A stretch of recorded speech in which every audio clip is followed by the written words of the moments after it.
ನೋಡಿ, ಈ ಪ್ರಪಂಚದಲ್ಲಿ ತಾಯಿನೇ ಇಲ್ಲ ಆಯಿತಾ.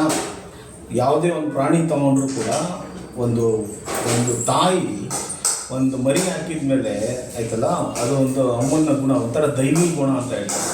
ಅದ್ರದ್ದು ಪ್ರಾಣ ಆದರೂ ಕೊಟ್ಟು, ಇವನ್ ಹುಲಿ ಆಗಿರಲಿ, ಸಿಂಹ ಆಗಿರಲಿ, ಮೇಕೆ ಆಗಿರಲಿ, ಯಾವುದೇ ಆಗಿರಲಿ, ಅದ್ರ ಮರಿಗಳನ್ನ ಜೋಪಾನ ಮಾಡಿಕೊಂಡು ಪ್ರಾಣ ಕೊಟ್ಟು ಸಾಕುತ್ತೆ.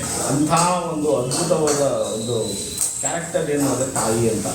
ತಾಯಿನೇ ನಮ್ಮೆಲ್ಲ ದೇವರು. ಆ್ಯಕ್ಚುಲಿ ಕಣ್ಣು ಮುಂದೆ ಇರುವಂಥ ದೇವರು ಯಾರು ಅಂದರೆ ತಾಯಿ. ತಂದೆಗೂ ಕಂಪೇರ್ ಮಾಡಿಕೊಂಡ್ರೆ ತಂದೆ ಕಷ್ಟ ಬಿದ್ದು ದುಡಿದು ಎಲ್ಲ ಮಾಡ್ಕೊಂಡು ಬರ್ತಾನೆ.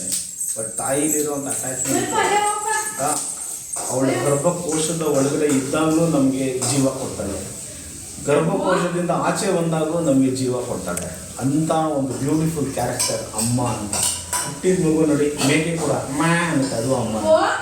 ಹಸು ಅಮ್ಮ ಅನ್ನತ್ತೆ, ಅದು ಅಮ್ಮನೇ. ನಾವು ಅಮ್ಮ ಅಂತೀವಿ, ಅದು ಅಮ್ಮನೇ. ಅಮ್ಮ ಅಂದರೆ ದೇವರು, ಅಮ್ಮ ಅಂದರೆ ದೈವ, ಅಮ್ಮ ಅಂದರೆ ಶಕ್ತಿ.